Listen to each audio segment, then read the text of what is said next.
Hey everyone, I was just cleaning out some of the receipts that I keep in my wallet, and I thought that I'd laid out all my stuff that is stored in here for a picture, and then I thought, let's just make a video. A lot of people like the old EDC, so this is the current one.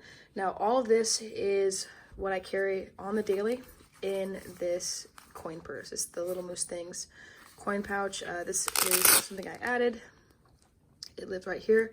So I'm just going to repack this and show you the things that go in there. So first I'm going to put this back on. This has my bus card, a couple quick access cards, and things to scan. So that goes with this handcuff key. And I'll just put that right there. And then let's make sure it's aligned with the right side. And that lives just like that. So keep in mind, none of this stuff is very quick to access, not very quiet, since it all has to do with Velcro. But the idea is if I plan ahead and can access it before that.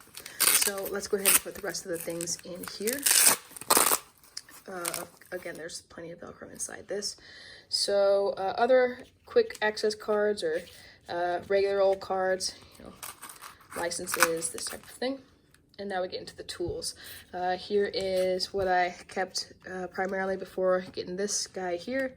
Just a cut up target card, obviously for some door bypassing. And then this is also for that same reason. This is the Hookitool, I believe. You can see it's had some attempts on it. So I just throw that in there as well. This is pretty much a novelty. It's sold as a throwing card. It can also be a bottle opener, also just like a hard scraping type tool. So I've used it before to kind of scrape various things. So it's always nice to have something fun around, an extra thing. So I've had this. I've carried this through airports too. This stays in my wallet pretty much all the time. So it can be used as a throwing card, but mostly I just fiddle with it and use it as a scraping or light prying tool. This is pretty resilient. I mean, I can't really deform it with my own hand grip, whereas something like the Hookitool is very thin, meant to go between doorways, and oops, see, I just bent it. So just another option, and because it fits, then I keep it. Okay, you got your training sites. Now again, these are mostly just to keep around so I don't lose them. Good for training folks and teaching about sight picture, but sometimes it's just nice to have them around, and sometimes I just do quick visual acuity drills by myself with those as well. I'm just gonna stick right in there.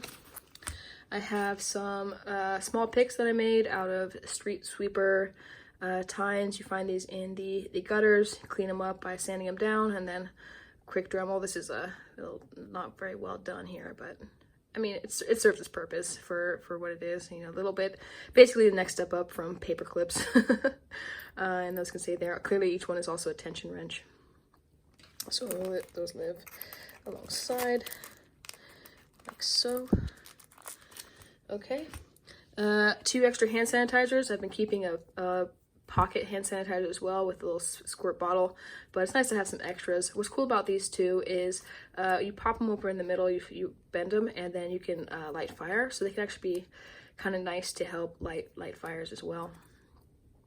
But those can just go right in front here. This, some of you have seen, it is a USB light, a touch light.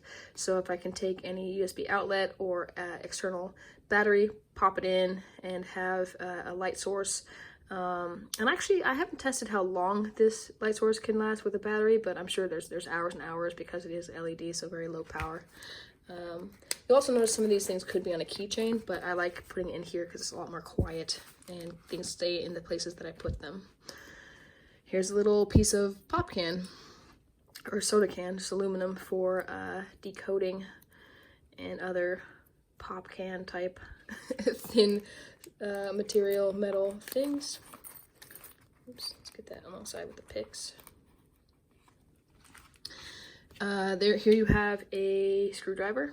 So again, I used to wear this as a necklace, and it's been in various places in my carry, but now I just keep it in here. So you have your Phillips and then your slotted, which again for screwing, unscrewing, Little bit of light prying, but I really use prying for other things if I can.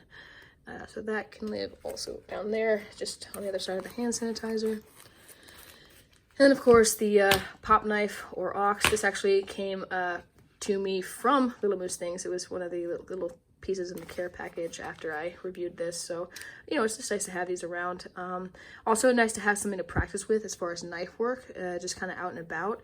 It's pretty easy to practice with that. All you do is pop the knife, the actual blade out of there, and then you can do everyday practice, and that fits in. I like to keep this one kind of at the top. What's nice too about the size of this this pouch of this coin purse is you can see it holds itself in place, so I'm never worried about the blade coming out. If I push down here, there's just no space for it to pop out. So it's essentially the perfect size. So that's what I keep in here.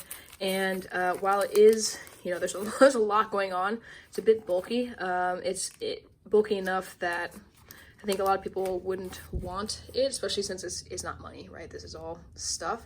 But for me, this is key. Not to mention that these are designed for potential impact. So having those harder, heavier things in there, although this is not very heavy at all, just gives it one more utility.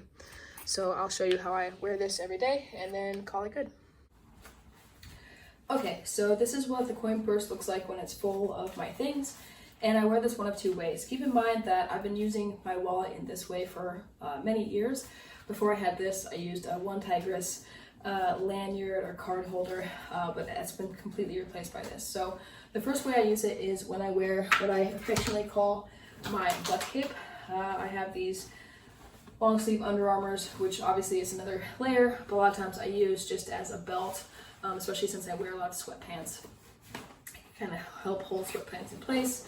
It flops around looking cool when I do parkour, and it acts as a place to hold light things. So I'll take this and just hook it around through itself, and then I have that there. So what's nice about this setup is I can get it off myself a lot faster, and I have more length for when I do tap things like RFID entrance. I have the key card to the building, bus card, this type of thing, or scanning in the grocery store. The second way I'll wear this is when I do not have my butt cape. And let's go ahead and undo that. Which is also much faster to get off for those purposes.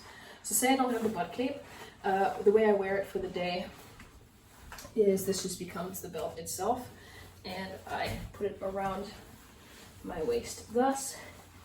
And even though there is a toggle to cinch this down, it doesn't actually stay in place very well, so I don't really bother with it. But you'll see here, what I like about this setup is it does stay right next to me, so I actually feel fine if it's out, especially if I'm working in a store or doing this and that. I can still tap because it rotates around, and then it also still sits in my pocket pretty high, so it's pretty quick access. But either of those ways are my favorite way to wear this, and I'm trying to imagine a better wallet / gear pocket situation, and I just can't at this point in time. So that's my wallet EDC, and I'm sure you can think of, based on just what I have in here, how much else I might be carrying around and on my person. Either way, practice is more important than tools. I mean, tools are cool, tools are great, I like having them around, but everyday practice is even more important than everyday carry. Please don't forget that. Peace.